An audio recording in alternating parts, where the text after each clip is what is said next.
Petit rappel, l'insuffisance rénale aiguë se caractérise par une détérioration rapide de la fonction rénale survenant en espace de quelques heures à quelques jours. Cette baisse brutale de la filtration glomérulaire, qui peut être potentiellement réversible, a des conséquences graves sur l'organisme et entraîne plusieurs complications. Le diagnostic étiologique est le processus consistant à identifier la cause ou l'origine de l'insuffisance rénale. L'insuffisance rénale aiguë peut être causée par une obstruction des voies urinaires, une situation dans laquelle l'urine ne peut pas être évacuée normalement, ce qui entraîne une rétention d'urine dans les reins et une altération de leur fonction. L'insuffisance rénale aiguë obstructive est généralement réversible si l'obstruction est rapidement identifiée et traitée. Le patient peut avoir des antécédents de l'étiase urinaire ou des calculs rénaux, ce qui prédispose à des obstructions des voies urinaires. Les cancers digestifs ou pelviens peuvent également être une cause sous-jacente, car ces pathologies peuvent entraîner des compressions des voies urinaires. Cliniquement, ils se manifestent par des symptômes variés, notamment une dysaurie caractérisée par des difficultés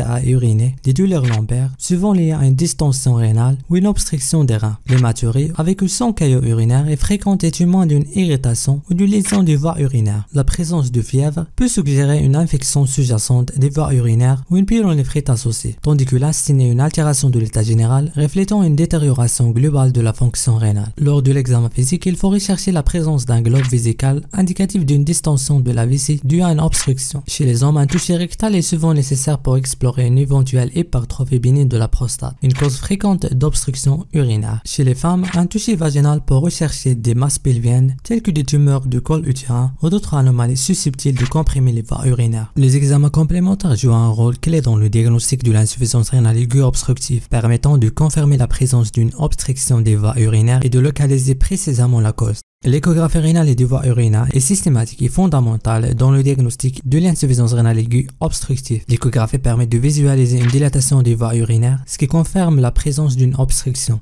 En fonction des résultats de l'échographie, d'autres examens peuvent être nécessaires. Les causes principales d'une insuffisance rénale aiguë obstructive sont variées et touchant plusieurs structures. La présence de calculs rénaux, qu'ils soient bilatéraux ou unilatéraux, peut bloquer l'écoulement d'urine. Une obstruction peut survenir même en cas de rein unique, ce qui est particulièrement grave car cela compromet totalement la fonction rénale de ce rein. Les tumeurs représentent aussi une autre cause significative. L'hypertrophie bénigne de la prostate, très fréquente chez les hommes âgés, il peut entraîner une compression de l'urètre, perturbant ainsi l'écoulement d'urine. Parmi les pathologies les plus rares, la fibrose rétropéritonéale qui peut provoquer un rétrécissement des urètres en raison de la formation de tissu cicatriciel dans l'espace rétropéritonéal. Une adénopathie compressive peut survenir dans un contexte infectieux, inflammatoire ou tumoral, notamment dans la région pelvienne ou abdominale, exerçant ainsi une pression sur les voies urinaires et aggravant l'obstruction.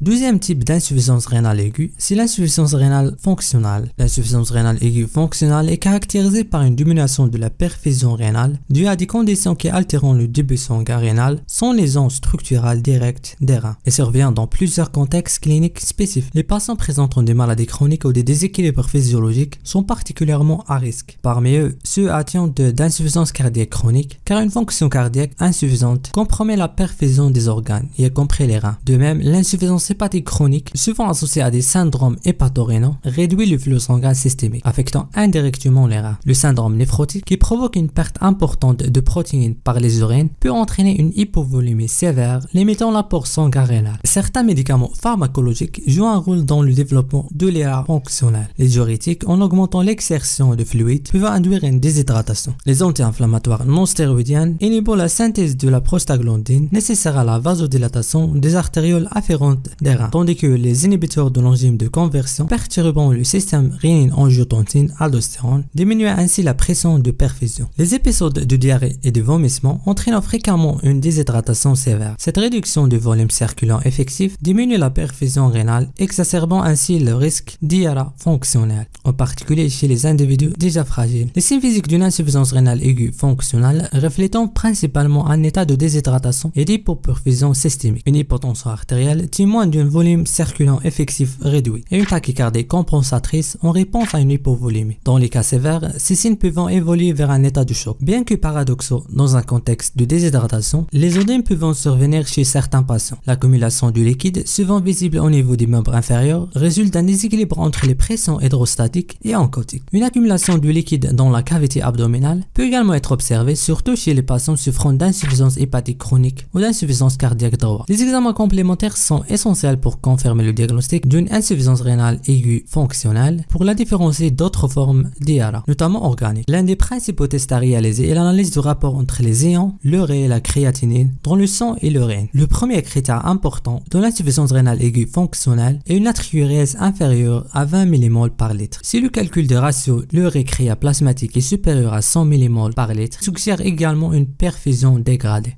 Troisièmement, l'insuffisance rénale aiguë organique. L'insuffisance rénale aiguë organique est causée par une lésion directe des reins, touchant principalement les tubules, les glomérules, le parenchyme rénal ou les vaisseaux sanguins rénaux. Le diagnostic est souvent fait selon un tableau clinique spécifique et chaque type de lésion rénale a des étiologies et des présentations caractéristiques. On commence par la nécrose tubulaire aiguë. La nécrose tubulaire aiguë est la forme la plus fréquente de l'insuffisance rénale aiguë organique, représentant environ 80% des cas. Elle se développe lorsque les tubules rénaux subissent des dommages sévères. Contrairement à d'autres causes d'IRA, la nécrose tubulaire aiguë se distingue par l'absence de signes comme l'hypertension artérielle ou les œdèmes. Les analyses d'urine révélant souvent une protéinurie faible, c'est-à-dire moins de 1 g par jour, et aucune hématurie, ce qui exclut des affections rénales comme les glomérulopathies. Ces caractéristiques cliniques permettant une orientation diagnostique rapide. Les étiologies de la nécrose tubulaire aiguë sont variées mais convergent autour de deux grands mécanismes. Tout d'abord, l'ischémie rénale, souvent causée par un choc hypovolémique ou septique, entraînant des lésions tubulaires irréversibles. Ensuite, la toxicité tubulaire qui est fréquente avec l'utilisation de substances comme les aminosides, les produits de contraste iodés ou encore les ANS qui altèrent directement les cellules des tubules. Dans certains cas, des précipitations intratubulaires comme les chaînes légères d'immunoglobine. Dans le cas de myélome multiple, la myoglobine, libérée en cas de rhabdomyolyse ou encore secondaire à des médicaments comme le méthotrexate et la cyclovir.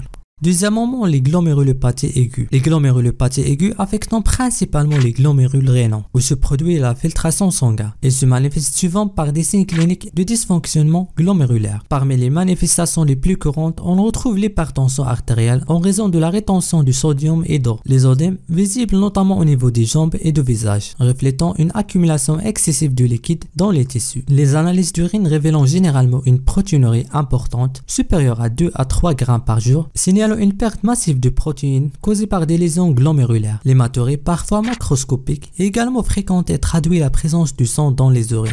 Les étiologies des glomérulopathies aiguës sont variées mais regroupées sous des entités bien définies. La glomérulonéphrite aiguë post-infectieuse est souvent déclenchée par des infections, notamment streptococciques, qui induisent une réponse inflammatoire aiguë dans les glomérules. Une autre forme, la glomérulonéphrite rapidement progressive, peut prendre des aspects endocapillaires ou extracapillaires. Les affections systémiques comme le lupus érythémateux systémique ou le purpura rhumatoïde, entraînant une inflammation glomérulaire sévère et rapide. Troisièmement, les néphropathies interstitielles aiguës, impliquant l'inflammation du tissu interstitiel rénal qui entoure les tubules et les vaisseaux sanguins. Une des manifestations cliniques majeures est une leucocyturie marquée, reflétant une infiltration importante de leucocytes dans les urines. Les causes des néphropathies interstitielles aiguës peuvent être d'origine infectieuse et immunoallergique. Les infections induisant une inflammation due à des agents pathogènes envahissant les reins. Et les réactions immunoallergiques représentant une autre cause significative qui peut être liée à l'utilisation de certains médicaments. Quatrièmement, les néphropathies vasculaires aiguës concernant les vaisseaux sanguins dans les reins. L'un des signes cliniques caractéristiques est l'hypertension artérielle marquée. Et ces conditions ont plusieurs étiologies. Parmi elles, le syndrome hémolytique et urémique et les microangiopathies thrombotiques qui figurent en première ligne. Dans ces affections, les microthrombeuses se formant dans les vaisseaux rénaux et entraînant des dommages significatifs. La néphroangiosclérose maligne, une conséquence d'une hypertension artérielle sévère et prolongée. Les emboles de cristaux de cholestérol représentent une autre cause notable.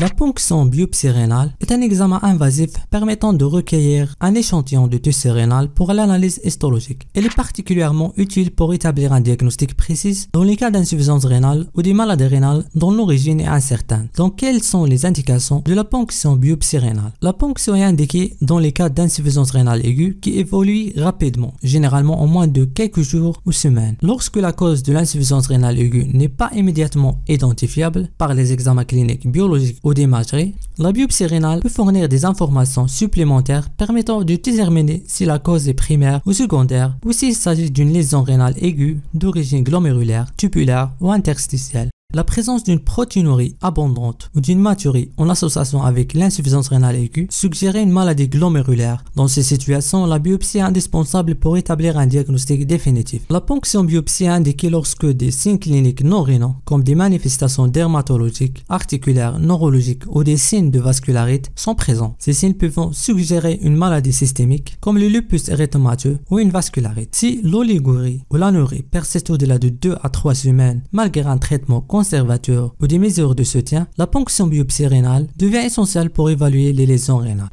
Merci d'avoir regardé jusqu'à la fin et à bientôt.